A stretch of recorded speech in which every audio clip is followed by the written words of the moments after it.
आदिवासी सेंगेल अभियान का राष्ट्रीय अध्यक्ष। सेंगेल माने सशक्तिकरण। तो झारखंड और बृहद झारखंड में आदिवासियों की हालात बहुत ख़राब है। इसके लिए मैं शिबू सोरेन जी, हेमंत सोरेन जी और जेएमएम पार्टी को दोषी मानता हूँ, क्योंकि इस पार्टी को लंबा मौका मिला। पिता पुत्र 5 बार मुख्यमंत्री बने, हमेशा विरोधी दल में भी कब्जा इनका रहा, लेकिन इन्होंने आदिवासियों की भाषा, आदिवासियों का धर्म, आदिवासियों का ज़मीन, आदिवासियों का रोज़गार, आदिवासियों का जो जाति का शेड्यूल ट्राइब का जो हिस्सा होता है, ये सब बचाने का काम नहीं किया। अभी जो 32 के खतियान के नाम से ये लोग झूठा एक छला हुआ झुनझुना बाज़ार में चलाए हुए हैं, इसको केवल घोषणा किया है, लागू नहीं किया है। और ये लागू होना नहीं है, क्योंकि यही चीज़ बाबूलाल मरांडी जी 2002 में लागू किए थे और हाईकोर्ट ने इसको 27 नवंबर 2002 साल में खारिज किया था। उन्होंने क्या लागू किया था? 32 के खतियान के आधार पर स्थानीयता तय हो, 73% संयुक्त आरक्षण तय हो। सेम चीज़ इन्होंने घोषणा किया है। अब ये खुद लागू नहीं करना चाहते हैं। इन्होंने क्या कहा है? हम इसको विधानसभा में पास करके दिल्ली सरकार को भेजेंगे और 9वीं अनुसूची में इसको शामिल कराएंगे।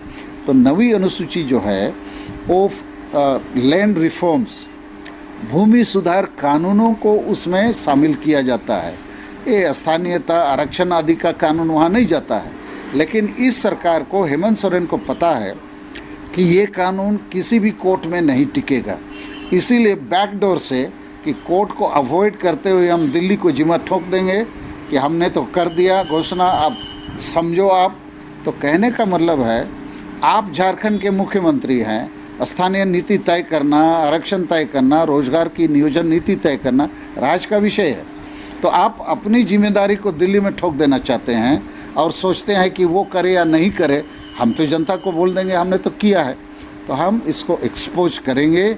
2 अक्टूबर को बोकारो में हम लोग एक बड़ा सेमिनार कर रहे हैं, जहां हम ये 32 के खतियान को खारिज करेंगे कि ये राजनीतिक स्टंट है, प्रैक्टिकल नहीं है, ये लागू नहीं हो सकती है। इसके विकल्प में हम लोगों ने सोचा है कि झारखंड में जितनी भी सरकारी गैर सरकारी नौकरियां हैं, उसका 90% भाग ग्रामीण क्षेत्रों को दिया जाए, 10% भाग शहरी क्षेत्रों को दिया जाए और ग्रामीण क्षेत्रों के नौकरी को प्रखंड वाइज कोटा बना के केवल प्रखंड के आवेदकों से भरा जाए। तब खतियान का कोई ज़रूरत नहीं पड़ेगा, क्योंकि गांव में जो आवेदक होगा उसको सब लोग जानते हैं किस वार्ड का है, किस गांव का है। दूसरी बात, ये जो कुर्मी भाई लोग, समाज के लोग अभी रेल रोको लगातार 4-5वां दिन कर रहे हैं, इससे पूरे देश में, क्षेत्र में बड़ा कोहराम सा मच गया है। तो कुर्मी भाई लोगों का दावा है कि हम 1950 के पहले तक शेड्यूल ट्राइब में थे। तो हमारा कहना है, आपके पास यदि दावा को पुष्ट करने के लिए एविडेंस है, प्रमाण है, कागज़ है, आप सीधे हाई कोर्ट या सुप्रीम कोर्ट जाइए कि हम तो थे, अभी हमको हटा दिया गया है। तो हाई कोर्ट या सुप्रीम कोर्ट आपको फिर से बहाल कर देगा। तो ये रेल रोकने का, आंदोलन करने का, तरह तरह का बयानबाजी करने की ज़रूरत नहीं पड़ेगी। इसके लिए भी हम जेएमएम, शिबू सोरेन, हेमंत सोरेन को ही दोषी मानते हैं। इन्हीं लोग कुर्मी मातों के अलावा और भी जातियों को केवल वोट की लालच के लिए बोल दिया कि हम तुम लोग को आदिवासी बनाएंगे। और ये घटना 9 फरवरी 2018 को खबर कागज़ों में पूरी तरह छप गया कि 8 फरवरी 2018 को रघुवर दास जी को हेमंत सोरेन के नेतृत्व में सब जेएमएम का एमएलए एमपी लिख के दिया कि कुर्मी मातों को आदिवासी सूची में शामिल किया जाए। तो ऐसा करने से हम जो असली आदिवासी हैं, हमारा तो जान निकल जाएगा, सब लोग आदिवासी बन जाएंगे, तो हमारा हिस्सा तो लूट जाएगा, मिट जाएगा।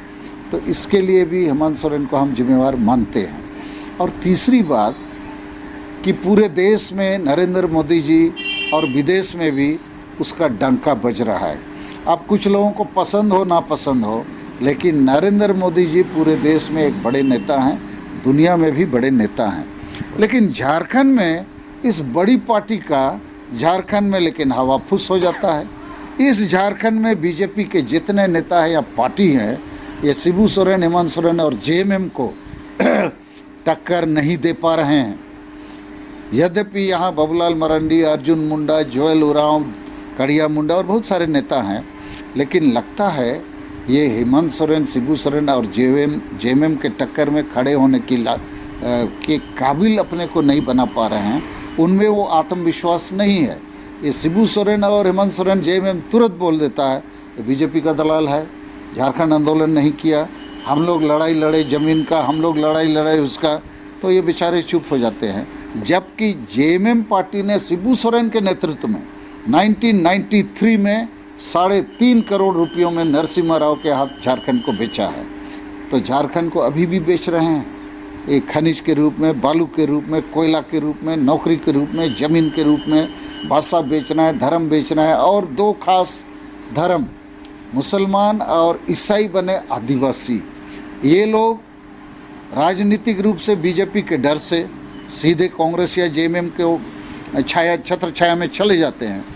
इसका बेजा फ़ायदा जेएमएम उठा रहा है, क्योंकि उनको डर है बीजेपी से, इनको फ़ायदा लेना है वोट का उनका। तो ऐसे करके ये सत्ता में बने हुए हैं। ये कोई अच्छा काम करके जेएमएम सत्ता में नहीं है।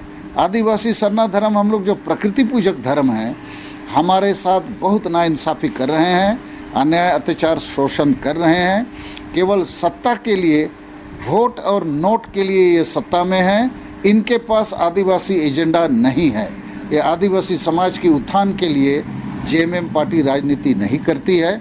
इसलिए आज हम खुलकर आप लोगों के माध्यम से देश को संदेश देना चाहते हैं कि झारखंड में आदिवासी बचना चाहता है, जो असली आदिवासी है, और वो बचने का एक ही उपाय है राजनीतिक शक्ति।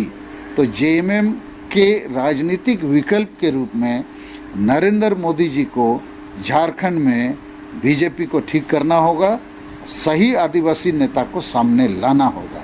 अन्यथा ये जेएमएम के कारण से हमारा जो दुर्गति हो रहा है, इसका और कोई बचने का हमारा रास्ता नहीं बचता।